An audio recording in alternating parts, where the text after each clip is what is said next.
to Koshian Cast, the weekly sports anime fan podcast. My name is Matt, and joining me today is a very special guest, Matt. Hey! Hey, how you doing? I am doing great as always. Oh, good. Well, so we are here today to do our series review of March Comes In Like a Lion, at least of the first season. Right. So it ended up being a 22-episode series that went on these past two seasons. Hopefully it looks like it's going to be continued, but we'd like to take a look back on, what it's accomplished over the last 6 months. Right. This was kind of the critical darling of last season. It wasn't, the most popular series, but it was kind of the one that, the fans were really talking very, excitedly about. Mm-hmm. Yeah, and when it debuted in the fall of last year, it really had a lot of hype tied to it. Right. And we can talk through as we go about, it may have lost some people along the way, but overall it retained its reputation, and I have no doubts about it continuing. Yeah, definitely. I think one of the major strengths of it was that I believe what I was reading or what I was told was that the original author of the manga had a lot of influence in the creation of the anime. Just because this is from the same author who did Honey and Clover, and he actually directed that series, I believe. Mm-hmm. Or if not directed, at least had a lot of input into that one as well. And so, he kind of was continuing that tradition, I believe, with March Comes In Like a Lion. Right. So, before the season started, we were both somewhat aware of the hype. So, what was your perception about what this show was going to be? I actually thought, considering trends and when I had just read the description about the fact that it was a dude living with three sisters, I had assumed it was going to be kind of a creepy... kind of waifu pandering type show. You got your three different types of girls, and then the main character kind of gets into wacky situations with the three of them. Yeah. And it has kind of weird comical misunderstandings between oh no, open up living with these girls, and gotta be careful about opening up the door while they're in the shower. Oh no. That was my interpretation. Boy, I'm glad I was wrong about that. Well, yeah, it was pretty much the direct opposite. Yeah, I didn't take it quite that far. I knew it was going to be sort of, or at least I thought at the time, it was going to be just sort of slice of lifey, have some good lessons that this boy learns about, sort of a nostalgic take on growing up. Right. And learning about shogi, insofar as you would learn about shogi. I didn't think there would be much detail in it. I thought it would sort of be an afterthought compared to the drama of him learning his life lessons with these women. Obviously, that's not exactly how it played out, and probably to its benefit. So the actual premise of the show, we were under the impression, and the hype sort of misled us somewhat, that this was about a high school boy who's living with these three sisters and their wacky adventures. But the three sisters are just three of several supporting characters in Rei's life. He actually lives alone. He's a professional shogi player. Shogi is it's a version of chess that's played almost exclusively in Japan, and he lived by himself. He has a couple people he's connected to, but mostly he doesn't really have any social connections. He's in high school, but he doesn't really have any purpose there. He's someone who's kind of drifting through life. And the show picks him up there and tries to understand how he got there, how he became a pro, why he feels like he's drifting through life, and then introduces these people into his life that start to affect his self-perception and his understanding of what he's doing and why he's doing it. Right. So the arc, such as it is one from him being totally self-focused and I would say depressed and not really connecting to anyone outside himself, to being someone who has social connections, someone who sees a goal outside of just daily survival, and has people. He's able to recognize that people love him, care about him, and he's able to show some of that love in return. Right. It's kind of interesting. It kind of like the first few episodes kind of go through this formula of like introducing characters, and then Ray gets like a little lesson, and then the series kind of evolves from there. Right. Where it does have a bit more of a defined story arc, where in the second half of the series it actually doesn't even follow Ray that much. You're kind of viewing it from his perspective, but the story ends up being a little bit more about Shimada, or rather, it's like the main narrative. Like Ray almost feels like he's the main character, but he's almost like a side character, like within a greater story. Right. So I think one of our first questions we wanted to ask here, and I think like one of the ones we were kind of concerned about going into it, was, could we really consider this a sports anime? Well, yeah, because we went into Koshien Cast with a pretty broad definition of sports anime. Right.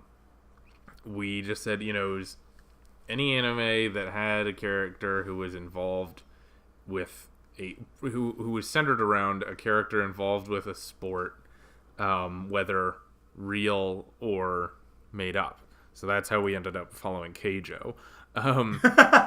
But with this, we're like, does shogi count? It's a board game. Is it a sport?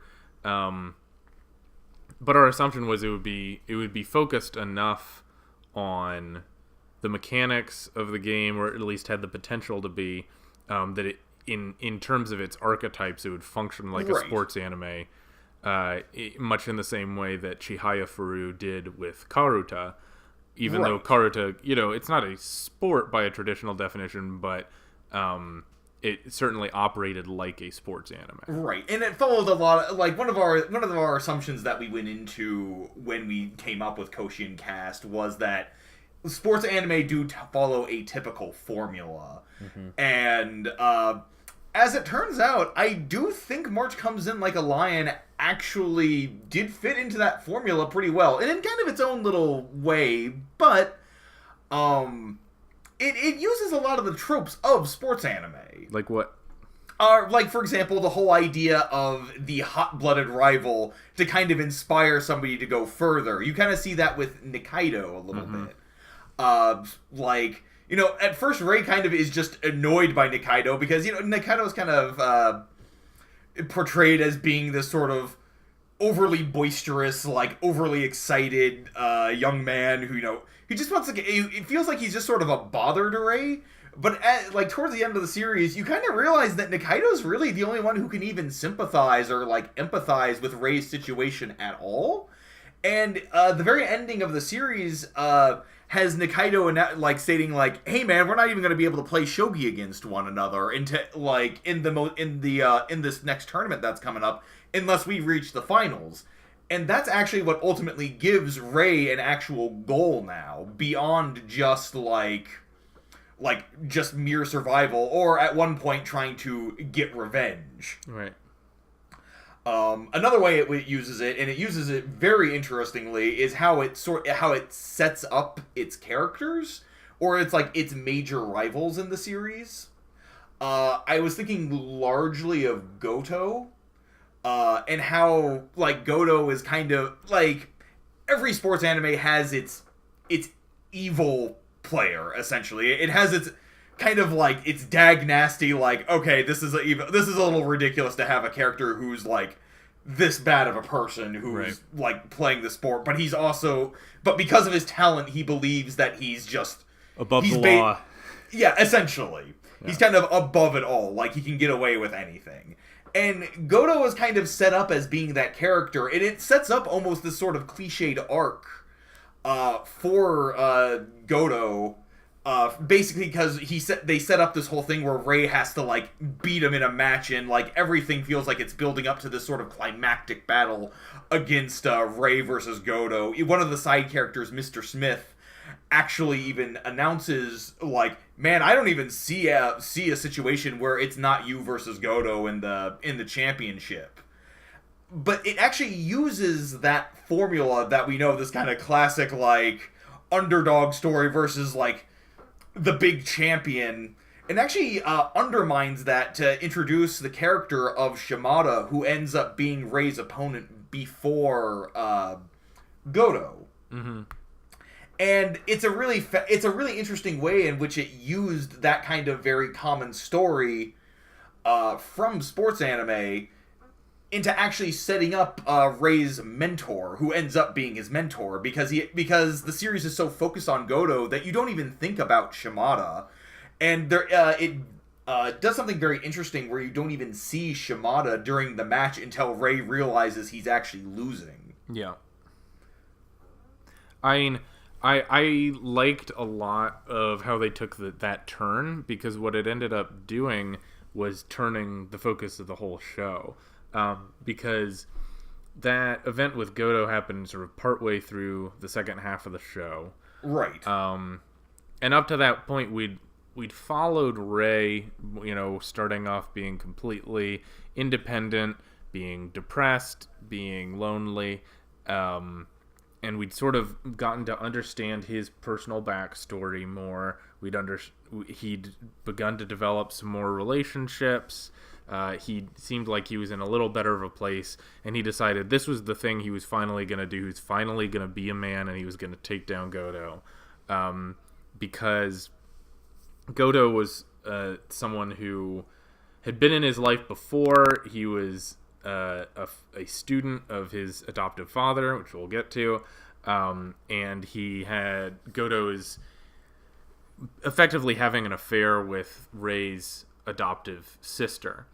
Right. And so he was finally going to liberate, in his mind, his sister from this relationship and attack Godo and get his revenge. So we're so caught up with Rey, and we're like, okay, finally, this is the big arc. This is where Rey does it. We're going to see him win.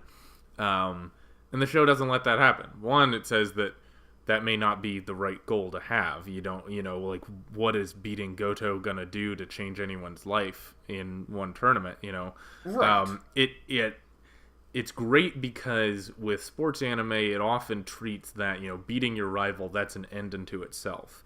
But this show, one, it says, okay, so what happens if you do that? Like, what's really gonna change in the real world? Well, nothing, yeah. I guess. But Rey doesn't even stop to think about it, because he operates sort of with those assumptions that we get from anime so often. And he's operating within it, but the anime itself is working against it. And then that defeat allows him, for the first time, to realize how much he still needs to learn. And that's where Shimada comes in and really... He begins trying to involve Rey in a community, because what Rey needs to learn, among other things, is that he can't do it by himself. This is something he has to keep learning over and over, that he needs other people around him if he wants to actually move forward with his life generally and with Shogi. Right. And that's really kind of and that's kind of where it lies as a sports anime, essentially. And it's interesting because, so last season we had kind of two shows that sort of used the framing device of a sports anime. We had Yuri on Ice, which used it more, like, analyzed more of the boys' love subtext, whereas this one actually tries to use it as a coming-of-age story. Mm-hmm. It views the sports story as, a story of, growing up and how you grow up. And with a lot of sports stories... the idea is, you master a skill. You become the best at this ability. This one strange task that you just develop incredible, you become, the most talented at it. Mm-hmm. Whereas in March Comes In Like a Lion, it tries to set that up.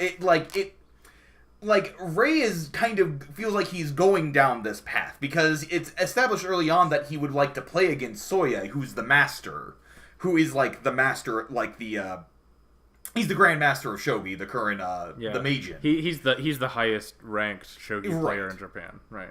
Yeah, exactly.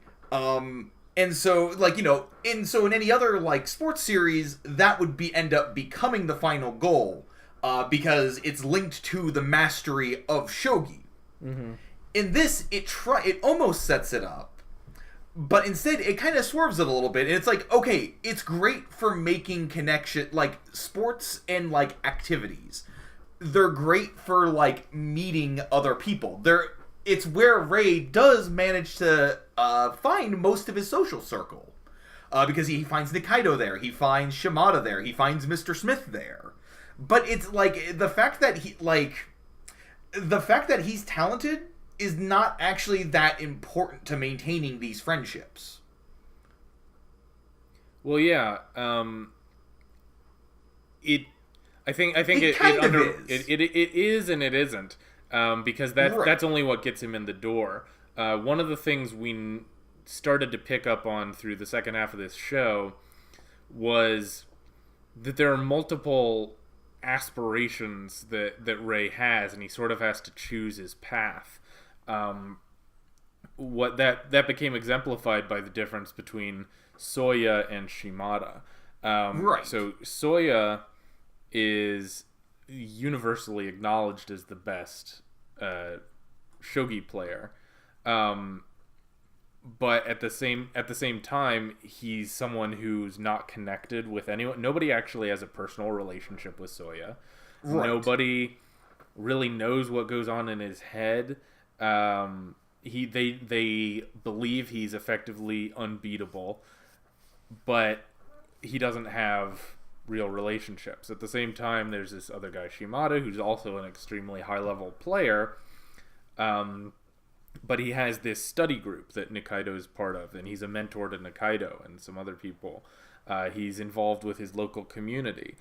He does outreach for the elderly in his hometown who need food and shelter and a community of their own. And that's something that's so outside of the Soya archetype. And, you know, Rey at the beginning of the show is sort of on this path of becoming Soya, someone who his whole being is centered around shogi. He trains by himself. He's completely isolated, but he's the master. What Shimada tries to show him is that there's a better way to live, and that there's more to life than being the best at one thing. Right, exactly. It's like the series kind of what's interesting about it is that Soya himself is not necessarily portrayed as being it's not necessarily seen as being the wrong choice. It's just sort of another path he could take, but it's maybe not something Rey wants to do. It's, again, like when you're young and impressionable, you know, you kind of want to be, it's like, yeah, I want to be the best at my thing because that means I'm going to be like, I'm trying to think of the best way to, you know, it's like, I'm the most talented, you know, it's like, I'm the best, you know, you're kind of like, you're cocksure, you're like... Well, yeah, it's an outgrowth of arrogance, you know? Yeah, exactly. Even if you're someone like Rey who's depressed a lot of the time, you still have this desire that maybe if I can just be the best at shogi, that'll fix something, you know? Yeah, exactly. It'll fix something in my life, and maybe that works for Soya, but like through Shimada, and it kind of shows like, look, when you're growing up, you're gonna have different paths you can take, and it's gonna be depending on what you choose, like there's gonna be a better option for you. And what Rey is discovering throughout the series is like, maybe the path of Soya isn't one I want. Maybe I want to maybe part of what my growing up is understanding the people who are important to me in my life and trying to maintain contact with them.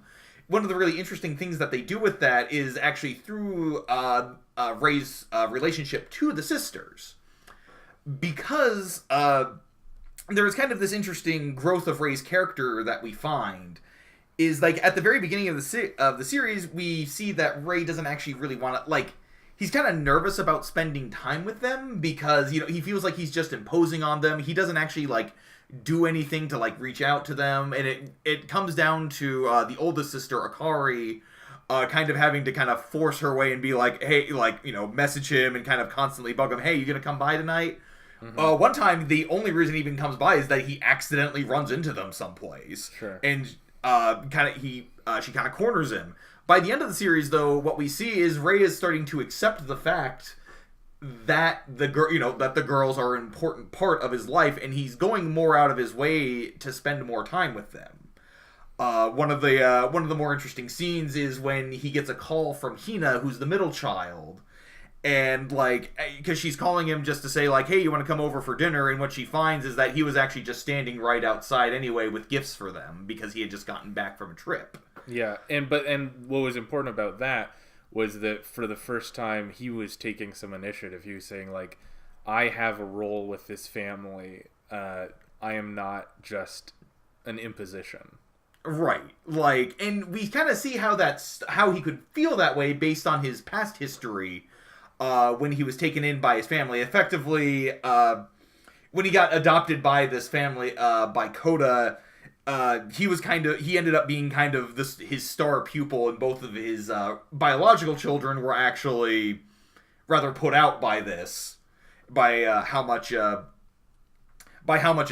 basically how Ray and Kota got along so well because, you know, they were both basically shogi master. Like, you know, they were both really great at shogi, and neither one of them could really pull their weight. Mm-hmm.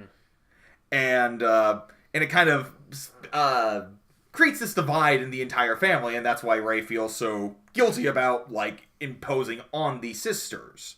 Well, yeah, because it's a lot of carryover where, you know, when he was adopted largely, at least he felt, on the merit of his ability to play shogi well. It wasn't even something that he loved on its own. Like, he played shogi because it was something he would do with his biological father. But he began to see shogi as a necessity just so that he wouldn't be abandoned. Right. So shogi was his connection to having a family.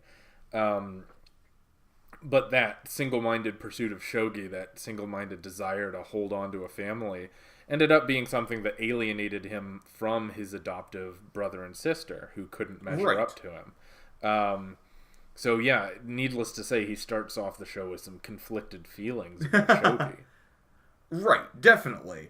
And what's kind of interesting about that as well is that Kota himself is actually not portrayed as being the greatest father. He's trying to be, but he doesn't realize that his own love of shogi is getting in the way of actually raising his kids.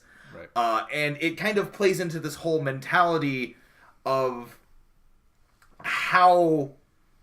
It kind of addresses the whole mentality in sports anime of, like, you know, where does your drive actually come from? You know, some series like Haikyuu, they sort of just, like, they almost treat it as a joke, like Hinata and, oh my god, I can't think of his name. But the setter, like, they kind of treat that the series kind of treats that as a joke, you know, where it's just like, oh, you know, we just want to win because.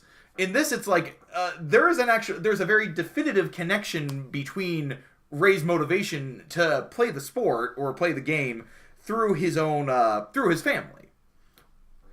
And one of the big issues from that comes from who's going to be the one who was actually going to put him on the right path. And it kind of feels like Kota is kind of the wrong person for him. Yeah, definitely. And what we find, and, like, you know, we can, you know, his actual dad may have been, you know, his dad at one point, but his dad passed away when he was so young that he needed a new father figure. He needed someone to show him how to be an adult. But it's kind of interesting, too, because his biological father, in a way, is also the exact reason why he's on this path, because his father played shogi, kind of for fun, but he was the one who actually passed that on to Ray. Sure. So you could say that he did learn this obsession from his own father. It was nurtured poorly through Kota. Mm-hmm. Because, you know, Kota himself did not know how to actually, like, show his own children that shogi wasn't the most important thing. He knew that, but he didn't actually know, like how to communicate to them in a way that they would understand. Right. And that kind of, and that's why Shimada ends up being kind of, Shimada and to some extent as well, his teacher Hayashida, his homeroom teacher in high school. Well, yeah, so it's interesting that between a couple people, Shimada and Hayashida, right, he learns to balance his life a little better. So Hayashida is interesting in that he's kind of like Rei's biological father in that he's a shogi enthusiast, but that doesn't mean that he plays professionally. So he's someone who has a lot of things going on in his life, but he shows Rei, shogi's at its best when it's something you can integrate with the rest of your life, and that it doesn't work to the exclusion of everything else. He does that by showing him, the example of his own life where he has a lot of things going on. He's a teacher, but he still makes time for shogi and he makes time for Rei.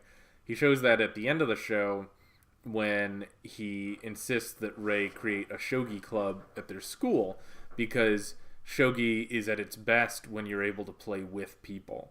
So this, again, shogi for Rei was a solitary thing where he wouldn't play against people to train. He would just play against problems. So he would read these books that would set up a problem on the board, and then he would try to solve it.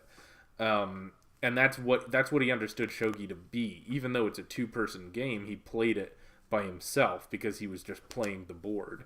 Hayashida insisted that this is something you have to do in a community, and more for Rei's sake, you just have to be someone who can learn and can teach people and can do something as a community. And it's interesting to see that he kind of replicates that with the sisters as well. He, at different points, he tries to teach Momo and Hina, who are the younger girls, how to play shogi.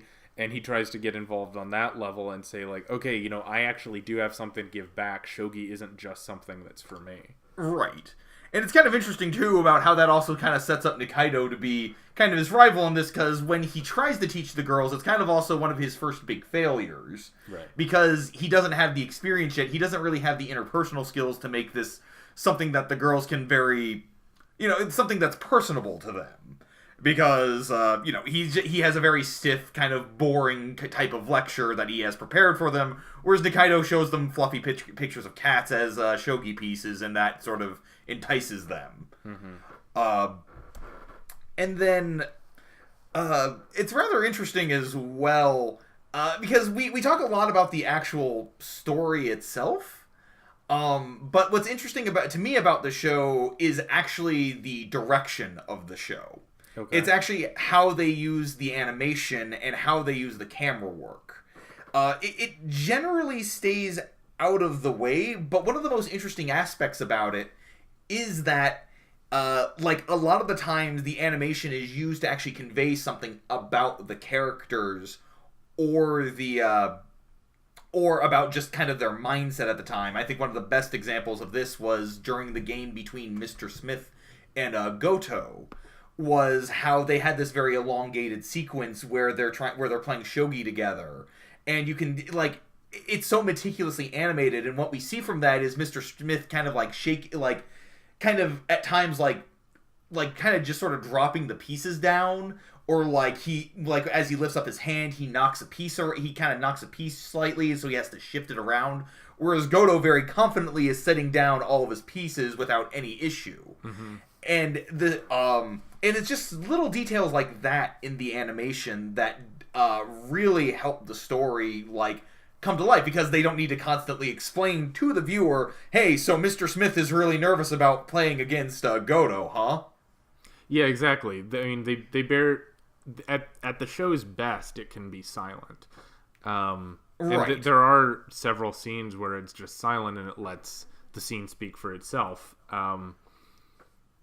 I think one of the recurring motifs they have is Rei and water. So they sort of use water as a representation of his mental state. Sometimes that's a little on the nose, but other but other times it works as a recurring metaphor. what I like... Kind of in different ways. Yeah. Well, because a lot of times they'll show sort of rising water and him feeling like he's drowning as a metaphor for the feeling of depression, which, again, is apt because that's how it can feel. But they also use it, like when he's trying to fight against his own depression, when he's trying to work himself out of it, they'll show him like swimming through the water and then standing on a desert island and realizing like, okay, like I worked through something, but I don't know where I'm going. Like, I don't know what I'm arriving at. Right. And then they use it another time, and they use it multiple times throughout the show. But the last memorable one to me was towards the end of the show, where they use a water scene when Rei is training with Shimada towards the end of the show, and water ends up symbolizing Shimada's expertise at shogi. It's sort of hard to explain, but it makes sense in the moment where Rei is getting overwhelmed by the amount of experience that Shimada has. Right. So at that point, him being surrounded by water isn't a negative thing where it's tearing him down. It's something where he's getting filled up, where he's being overwhelmed with how much Shimada has to teach him. So it's gone from being something that's keep destroying him to being what water should be, is something that nourishes him. And it's not played out in exactly that linear a fashion in the show. They don't show like A plus B equals C, but but it does seem like they use that imagery for a reason, and they use different meanings for a reason as the show goes on. Right. And what's interesting as well about that whole scene where Shimada, like where Rei is fighting against the water, because in that particular case, the reason why it feels like that is because because it's not exactly water. I mean, it is water, but what they do with it is that they turn it into words.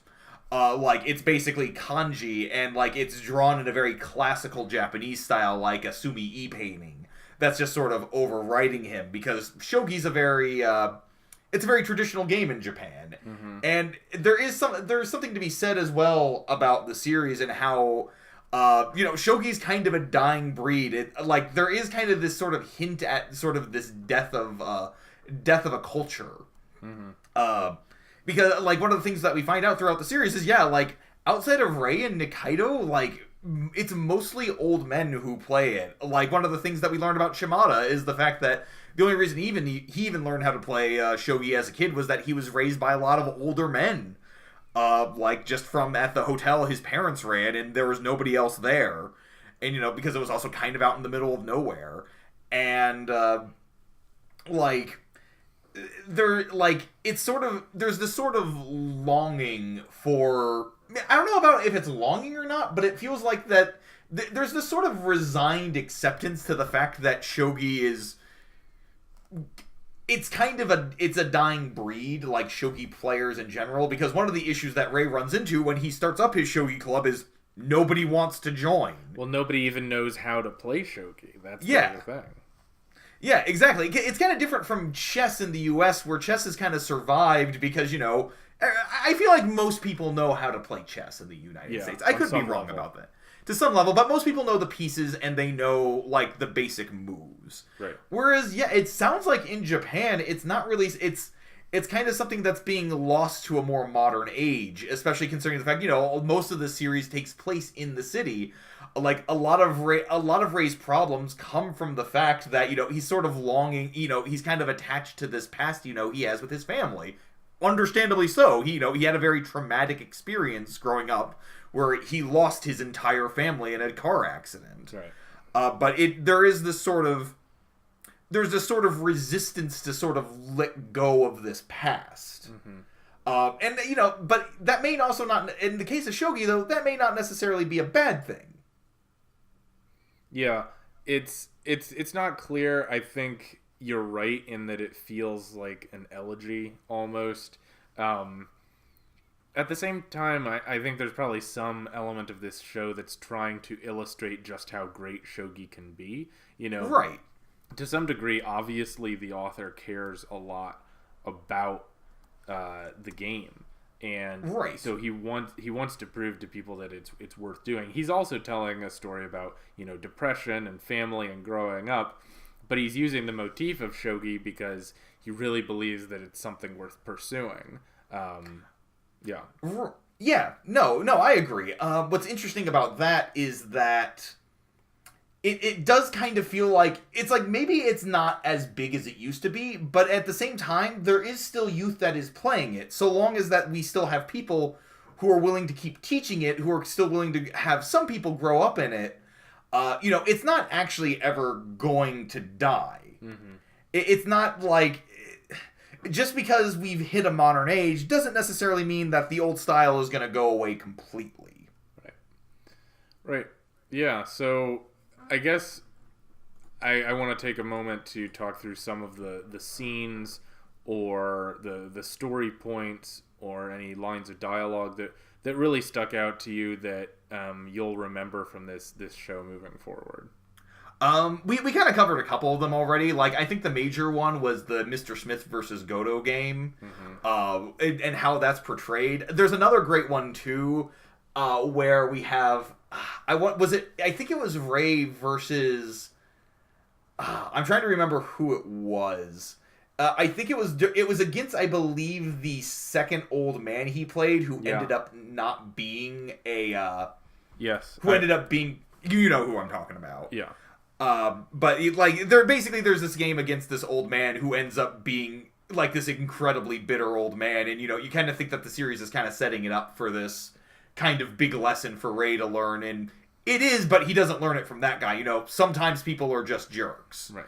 And first of all, the game for that is played very silent. It's like there's just some very nice, there's some very pleasant piano music. It's kind of pleasant in its intensity.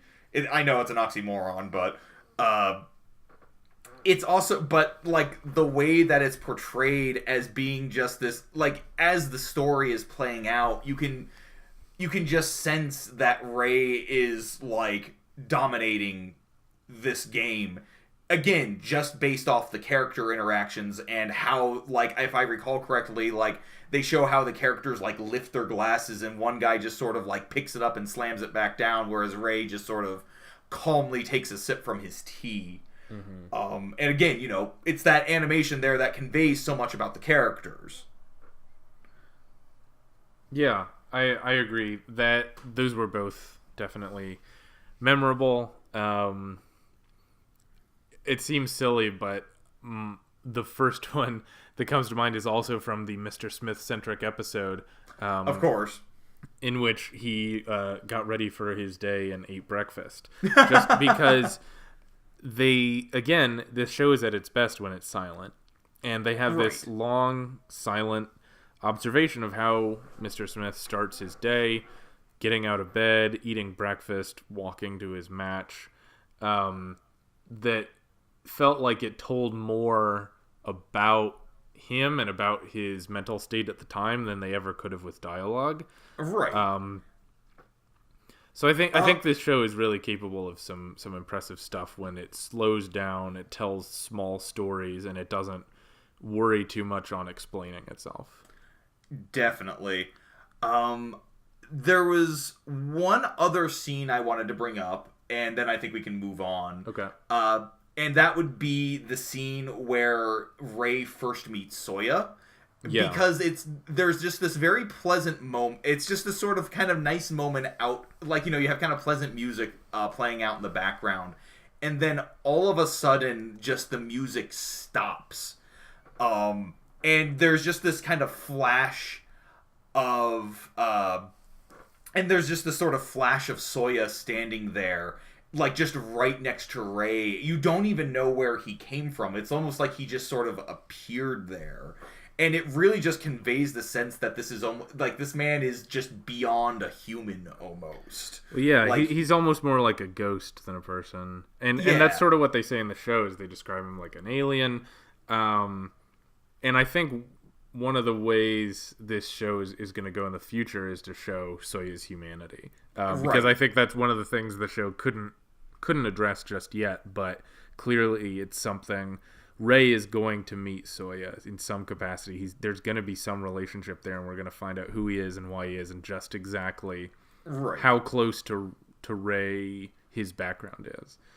Do you want one final thing? I just also want to point out the show does have a sense of humor. Sometimes it hits, sometimes it misses, but probably the funniest thing in this entire series is Squirrely Teacher. yeah, it's worth going back and looking at, because they do have a joke aside where they have Momo watching a TV anime called Squirrely Teacher, which has a bunch of anime references, and it's worth it on its own merit. Yeah, definitely. So I'm looking forward to the adaptation of Squirrely Teacher. But yeah, so overall, this was 6 months, Matt. Hard to believe, but it was six months of March Comes In Like a Lion most every week. So I know it feels weird that we're not going to have it coming going forward here. I know, because it kind of what began our show. Yeah, exactly. But I would definitely recommend March Comes In Like a Lion. It was, I think from last season, it was like. I think from last year, it was one of the best anime I had seen. Yeah. It's definitely one of the... Like, even if it's not one of the ones I had the most fun watching, I do think, like, as a narrative, it was definitely one of the most interesting ones we've had. Yeah. I definitely think it... I'm definitely looking forward to Season 2. Maybe I didn't have as much fun with it as I did, like, with Haikyuu, but, like, it's still, like... It's a wonderful little show. I definitely would recommend it.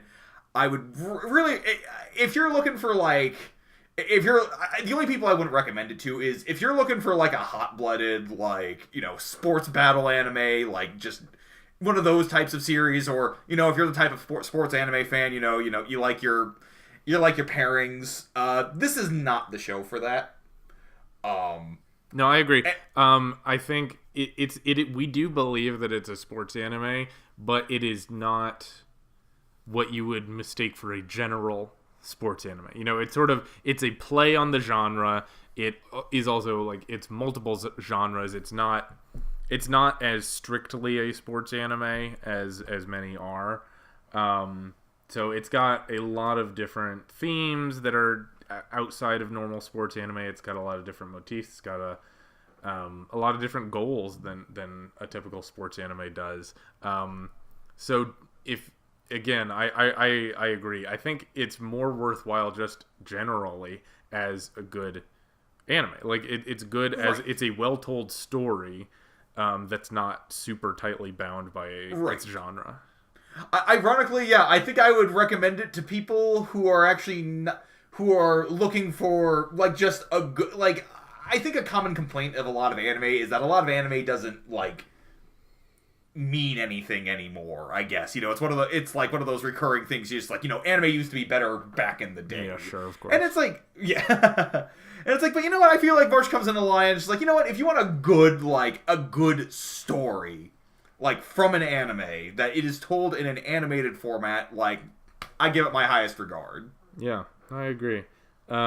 So where do you think that, we're pretty confident that it's going to get renewed. We're going to see more of this story animated, because it really didn't stop it ended its story to an extent, but it really felt more like a pause. That's a great way to describe it, I would say. Where do you think it's going to be going in the future?